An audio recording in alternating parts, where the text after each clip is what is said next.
Kevin. That was a nice introduction. I can't believe that it's been decades since we first encountered one another. Well, thank you all for coming out on a blustery evening. And the topic tonight about Aldo Leopold and phenology, which is the timing of seasonal events and climate change, obviously really strikes a note with us here in Wisconsin after we have gone through the warmest March on record. And when many, many things have happened earlier than ever in recorded history. So the topic is obviously very relevant to the situation in Wisconsin today, and obviously it is a big global issue as well. How many of you have read a Sand County Almanac? So virtually everyone. So you will recognize, is it going to need it? Okay. So for those of you who've read Sand County Almanac, you will recognize Leopold's shack, which is the setting of a Sand County Almanac, and where Aldo Leopold and his family kept meticulous journals documenting their observations of the natural world. And Aldo Leopold was really a pioneer in what we might call the science of phenology, the science of recording the timing of seasonal events.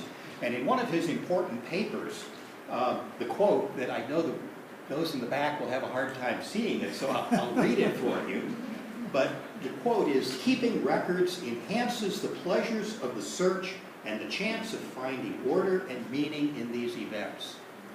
And I'm going to tell you tonight about Aldo Leopold's lifetime efforts at recording phenology and how we've subsequently been able to find order and meaning in the observations that he and his family made. And you'll see that as we go through Aldo Leopold's life, that it started out with him being all about the pleasure of the search. He recorded these observations just because he enjoyed making them while he was in the field and wanted to record the things that he had experienced. And it was only later in his life that his record keeping started to turn into data, if you will.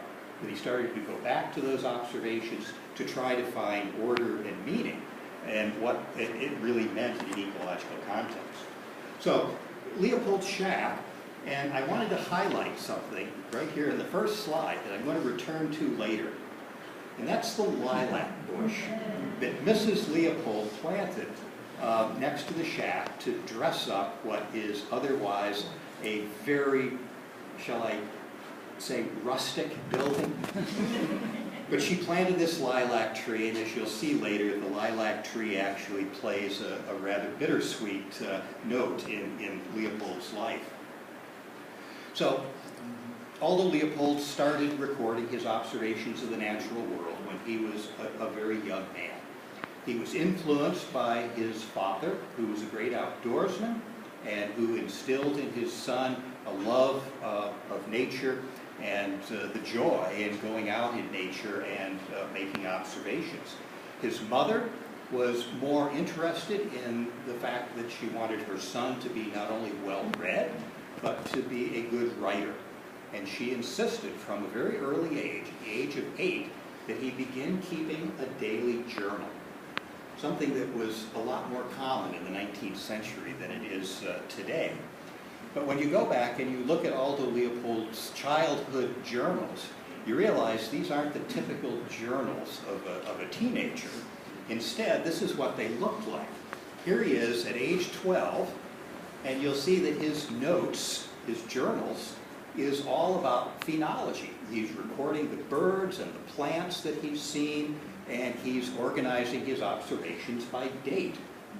And this is what phenology is all about. It's recording this cycle of seasonal events. And in the late 19th century, it was a very popular hobby among the sort of Victorian era naturalists. And it was always regarded as something of a hobby. It was never really considered serious science.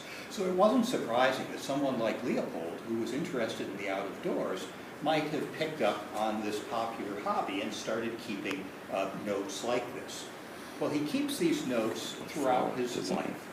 So when you follow him as he goes back east to school, his handwriting gets better as he gets older. But you notice he's still making these lists. His journals are essentially dated lists of the things that he is observing.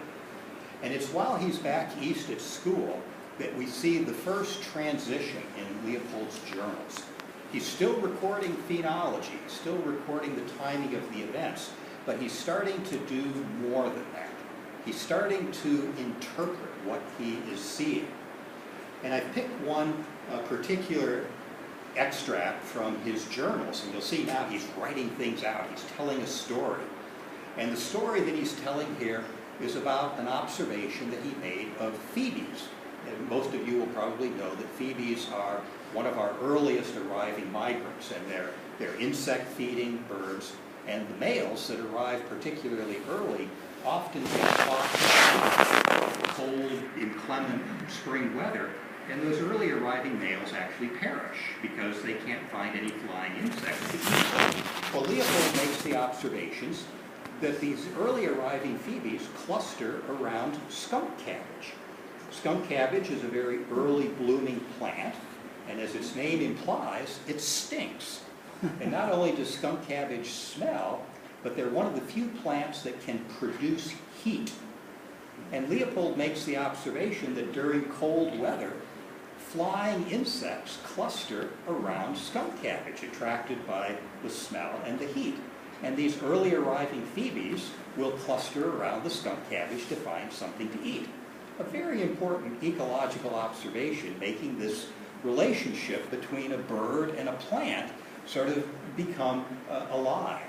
And it's obviously an important relationship, because for some of those early arriving male phoebes, if they aren't lucky enough to have skunk cabbage in the neighborhood, they might die. So Leopold is now starting to interpret his observations.